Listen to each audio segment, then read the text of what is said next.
Hello hello मेरे प्यारे दोस्त। आप तैयारी कर रहे होंगे आशा करता हूँ।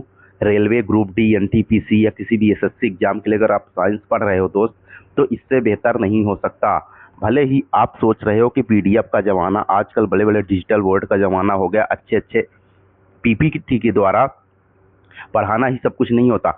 कंटेंट मायने रखता है दोस्त। अगर आप ये कंटेंट पा चुके हैं, अगर ये कंटेंट आप पा गए हैं, तो ये समझ लीजिए कि अब आपको किसी अन्य वीडियो की जरूरत नहीं पड़ेगी। देखो दोस्त, आप वीडियो में देखो या किसी भी वीडियो में देखोगे या किसी टीचर के द्वारा पढ़ाया गया देखोगे, तो वो उतना कंटेंट नहीं दे पाएंगे जितना जरूरी होगा, क्योंकि उनको बहुत सारी चीज़ें पढ़ाना होता है, बहुत सारा बैच पढ़ाना होता है।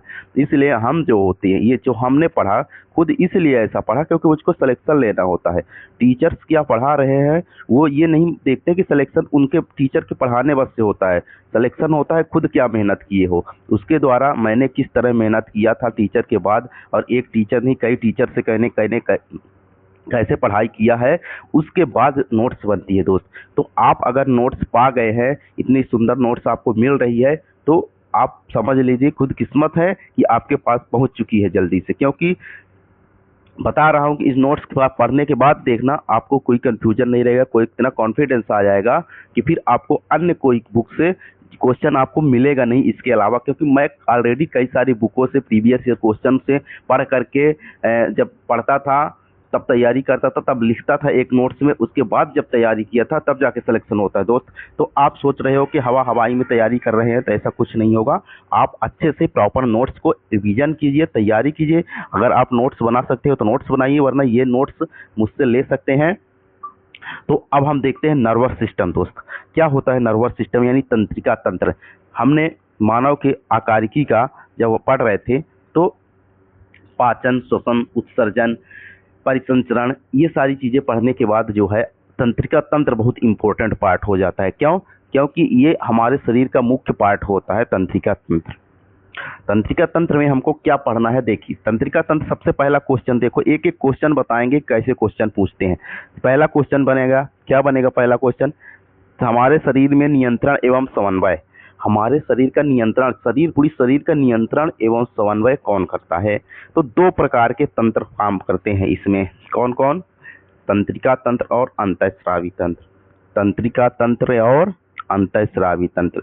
क्या करता है तंत्रिका तंत्र? ये न्यूरॉन्स होते हैं, जो हमारे शरीर में न्यूरॉन्स होते हैं। क्या होते हैं?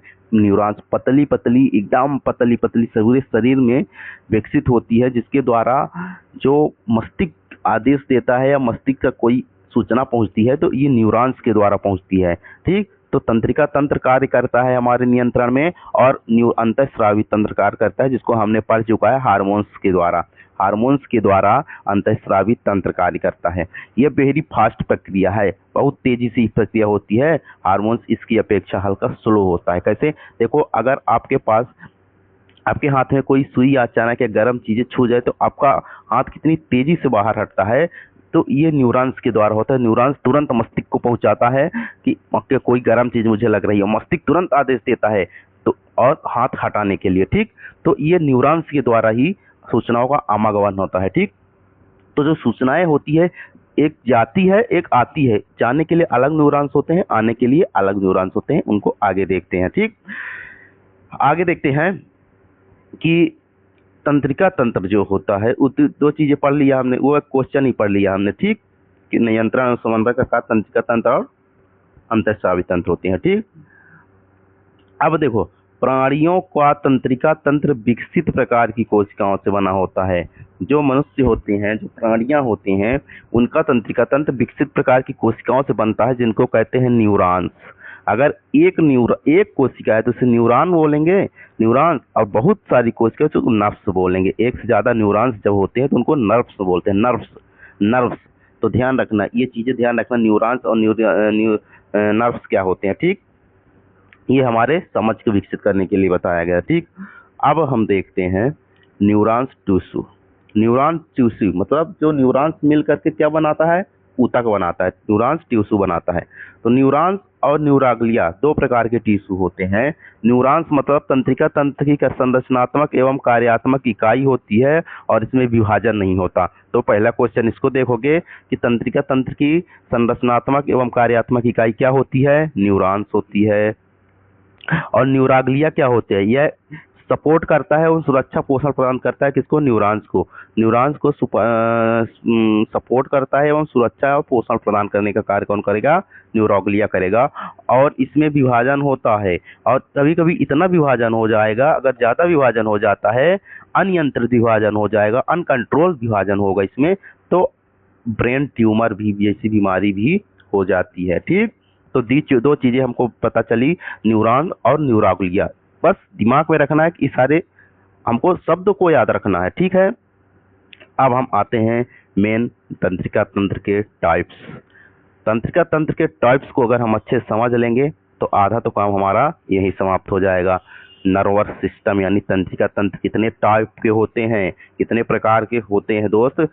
2 प्रकार के मुख्यतः हमेशा याद रखना, केंद्रीय तंत्रिका तंत्र, परिधीय तंत्रिका तंत्र, सेंट्रल नर्वस सिस्टम और पेरिफेरल नर्वस सिस्टम। ठीक दोस्त, तो 2 चीजें हमको कभी भूलेगी, सेंट्रल माने सीएनएस और पीएनएस, शार्ट में याद रखना है सीएनएस और पीएनएस। ये चीजें हमको तुरंत माइंड में होनी चाहिए। तंत्रिका तंत्र 2 प्रकार के होते हैं, केंद्रिका तंत्र और परिधीय तंत्रिका तंत्र। आप ध्यान रखना, केंद्रीय तंत्रिका तंत्र में हम बहुत इंपॉर्टेंट चीज पढ़ेंगे, ब्रेन और स्पाइनल कार्ड। ये बहुत इंपॉर्टेंट क्वेश्चन इससे बनने के लिए संभावना इससे ज्यादा रहती है, तो ब्रेन और स्पाइनल कार्ड हम पढ़ेंगे। फिर परिधीय तंत्रिका तंत्र कितना इंपॉर्टेंट है, इसमें 2 चीजें पढ़ेंगे। परिधीय तंत्रिका तंत्र 2 प्रकार का होता है, कायिक तंत्रिका तंत्र या सोमैटिक तंत्रिका तंत्र और ऑटोनोमस तंत्रिका तंत्र। तो दूसरा ऑटोनोमस पढ़ेंगे। ठीक, ऑटोनोमस तंत्रिका तंत्र यानी स्वायत्त तंत्रिका तंत्र। तो 2 टाइप के परिधीय तंत्रिका तंत्र हुई, कौन कौन? स्वायत्त यानी कायिक तंत्रिका तंत्र, और सोमैटिक यानी कायिक, और ऑटोनोमस यानी स्वायत्त। अब देखो, स्वायत्त तंत्रिका तंत्र भी 2 प्रकार के होते हैं, इसको भी ध्यान रखना। कौन कौन? अनुकंपी तंत्रिका तंत्र और परानुकंपी तंत्रिका तंत्र। मतलब ये डायग्राम हमको इतने अच्छे से इसको क्लियर रखना है कि स्वायत्त तंत्रिका तंत्र पहले परिधीय 2 प्रकार के हुए कायिक और स्वायत्त, फिर स्वायत्त 2 प्रकार के हुए अनुकंपी और परानुकंपी। ठीक, तो इस चीज को हमको अच्छे से याद रखना। बस इसके बारे में जो परिधीय पढ़ेंगे, परिधीय तंत्रिका तंत्र पढ़ेंगे, इतना पढ़ेंगे, इतनी चीजों में हमको इतने अच्छे अच्छे क्वेश्चन मिलेंगे, उसको पढ़ेंगे। और इससे ज्यादा इम्पोर्टेंट ये है, मस्तिष्क और मेरुरज्ज के बारे में हमको पढ़ना होगा, मस्तिष्क से इसके क्वेश्चन पूछे जाएंगे। ठीक, तो अब हम पहले देखते हैं, इसको देख लेते हैं आज इसको देखते हैं, है ना, फिर आगे देखेंगे।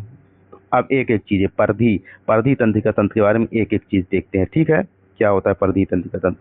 परिधीय तंत्रिका तंत्र सभी प्रकार के न्यूरॉन्स, मतलब लगभग सभी प्रकार के न्यूरॉन्स किसमें आ जाते हैं?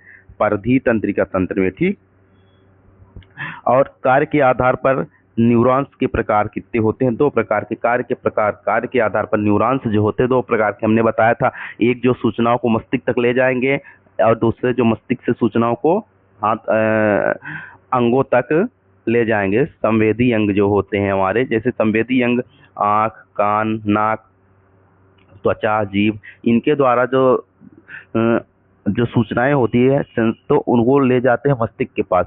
तो जो सूचनाओं को संवेदी अंग या अभिवाही तंत्रिका तंत्र किसको कहते हैं? जो सूचनाओं को मस्तिष्क तक ले जाते हैं। और फिर दूसरा है चालन या अपवाही, जो चालन होते हैं, मतलब मस्तिष्क से दी गया आदेश को अंगों तक लेके आते हैं। ठीक, तो इसको याद रखना है कि आवेग संवेग को केंद्रीय तंत्रिका तंत्र ले जाने वाले तंत्रिकाओं को संवेदी तंत्रिका तंत्र कहते हैं, और संवेदी तंत्रिका तंत्र के अन्य नाम क्या है? अपिवाही तंत्रिका तंत्र। देखो वहां पर लिखा है, मतलब ये क्वेश्चन बनते हैं कि ऐसे क्वेश्चन पूछ ले सकता है। ठीक है, तो आवेग को संवेदी अंगों से केंद्रिका तंत्रिका तंत्र ले, केंद्रीय तंत्रिका तंत्र क्या होते हैं? जो मस्तिष्क और मेरुरज्ज। तो मस्तिष्क और मेरुरज्ज तक जो संवेदी अंगों से ले जाते हैं, संवेदी अंगों से मस्तिष्क एवं मेरुरज्ज तक ले जाते हैं, उनको हम संवेदी तंत्रिका या सेंसरी या ऑफरेंट न्यूरॉन्स बोलते हैं। ठीक, और जो नर्व्स उद्दीपन और सूचनाओं को केंद्रीय तंत्रिका तंत्र यानी मस्तिष्क मेरुरज्ज से संवेदी अंगों तक ले जाते हैं, उन्हें प्रेरक या अभिवाही अपवाही तंत्रिका कहते हैं। तो कार्य के आधार पर 2 हमने पढ़ लिया। ठीक, अब परिधीय तंत्रिका तंत्र के टाइप्स के बारे में पढ़ेंगे। ठीक, जैसे हमने टाइप पढ़ा था, तो परिधीय तंत्रिका तंत्र के हमने 2 टाइप पढ़े थे ना, स्वायत्त तंत्रिका तंत्र, सोमैटिक नर्वस सिस्टम और ऑटोनोमस नर्वस सिस्टम, यानी कायिक तंत्रिका तंत्र और स्वायत्त तंत्रिका तंत्र। ठीक दोस्त, क्या होता है ये कायिक क्या होते हैं? ये न्यूरॉन्स सूचनाओं को केंद्रीय तंत्रिका तंत्र से उन मांसपेशियों तक ले जाती हैं जिन्हें हम हिला डुला सकते हैं। ठीक, तो सोमैटिक नर्वस सिस्टम क्या होते हैं? जो सोमैटिक नर्वस सिस्टम होते हैं वो न्यूरॉन्स, इसके अंदर वो न्यूरॉन्स आते हैं जो सूचनाओं को केंद्रीय तंत्रिका तंत्र यानी मस्तिष्क से उन मांसपेशियों तक ले जाते हैं जिनको हम हिला डुला सकते हैं, मतलब ऐच्छिक पेशियों के पास ले जाते हैं, जैसे हाथ, पैर, आंख की पुतली, मतलब जो चीजें हमारे कंट्रोल में होती हैं उनके तक सूचना कौन ले जाता है? Somatic nervous system. ठीक, ऐच्छिक मांसपेशियां। अब ये इसके अंदर देखते हैं, ये नर्व सूचनाओं को उन मांसपेशियों में ले जाते हैं जिन्हें हम अपनी इच्छा से नहीं मूव कर सकते हैं, जैसे हृदय की पेशियां, चिकनी मांसल पेशियां,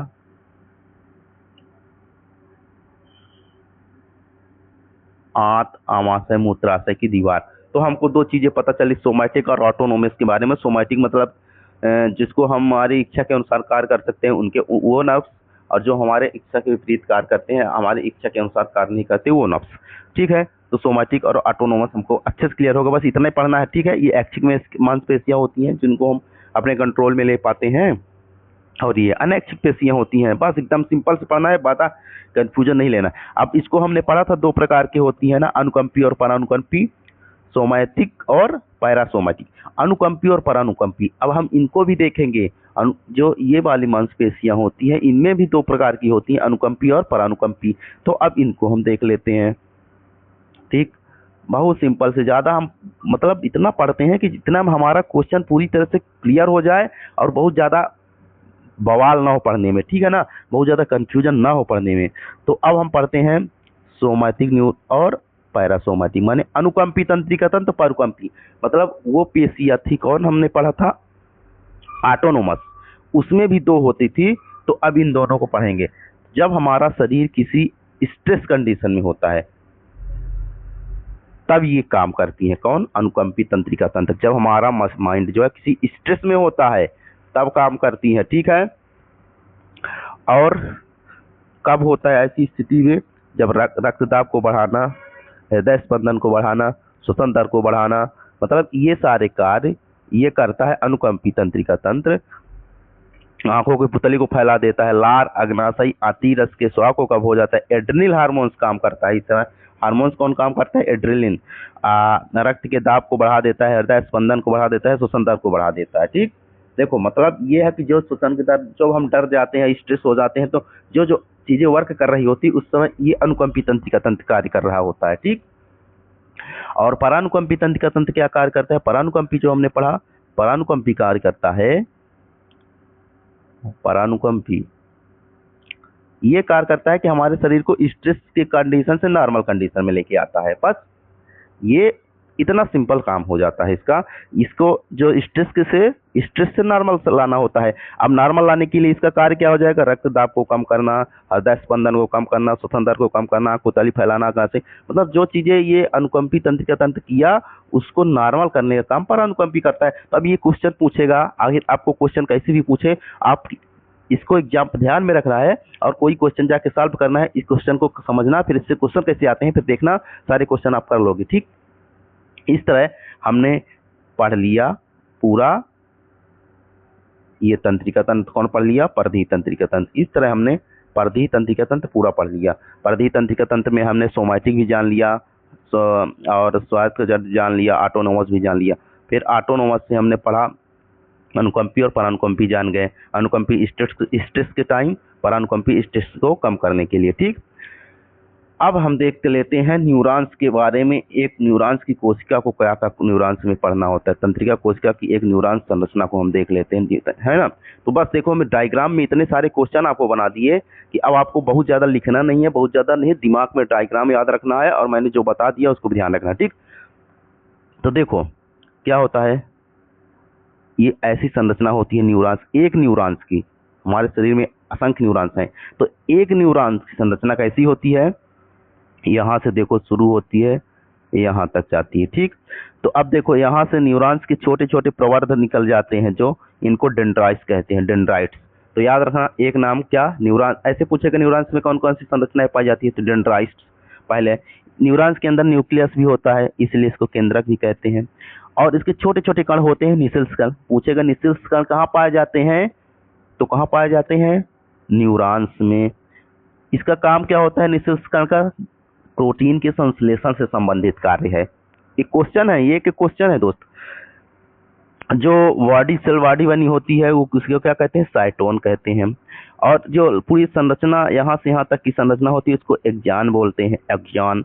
और इसके ऊपर एक्जान के ऊपर छोटी छोटी जो आवरण होता है किसका होता है, माइलिन आवरण, माइलिन शीथ बोलते हैं। और जो दो तंत्रिकाओं के मध्य का स्तर, जैसे एक न्यूरॉन्स और दूसरे न्यूरॉन्स, यहाँ से दूसरा न्यूरॉन्स चालू होगा, इनके मध्य जो जोड़ का कार्य करता है उसे सिनेप्स बोलते हैं। ये भी क्वेश्चन आ चुका है। ठीक, तो इतने सारे क्वेश्चन आपसे पूछेगा बस रेलवे ग्रुप डी एनटीपीसी, इससे ज्यादा कुछ क्वेश्चन नहीं पूछेगा, इतने पूछेगा रेलवे संरचना में। देखो एक एक चीज जाना है, डेंड्राइट्स, साइटोन, एक्जान, माइलिन शीथ या माइलिन आवरण, निसेल्स कण, सिनेप्स, बस इससे ज्यादा आपको नहीं पढ़ना दोस्त। इतनी सिंपल चीजें आपको, इससे ज्यादा आपको पढ़ना ही नहीं है। ठीक, देखो प्रत्येक न्यूरॉन्स एक साइटोन सेल से निर्मित होता है जिसकी कई छोटी छोटी शाखाएं निकलती है जिन्हें क्या कहते हैं, डेंड्राइट्स। ऐसे क्वेश्चन पूछेगा तो आपको पता चल जाएगा शाखाएं जो चित्र के डायग्राम के माध्यम से। तो इस तरह हमने एक पार्ट कंप्लीट किया इतने आसानी से दोस्त। अब हम अगला पार्ट पढ़ेंगे। क्या पार्ट पढ़ेंगे अगला, ये पार्ट केंद्रीय तंत्र का तंत्र। परिधि हमारा अच्छे से पूरा हो गया, परिधि। अब हमको क्या पढ़ना है, केंद्रीय। परिधि तो कंप्लीट हो गया, अब हमको केंद्रीय तंत्रिका तंत्र पढ़ना है। केंद्रीय में बहुत इंपॉर्टेंट, ब्रेन के बारे में पढ़ेंगे और स्पाइनल कार्ड के बारे में पढ़ेंगे। ठीक दोस्त, बने रहिए, नेक्स्ट वीडियो और इम्पोर्टेंट होने वाला है। फिर इसके बाद आपको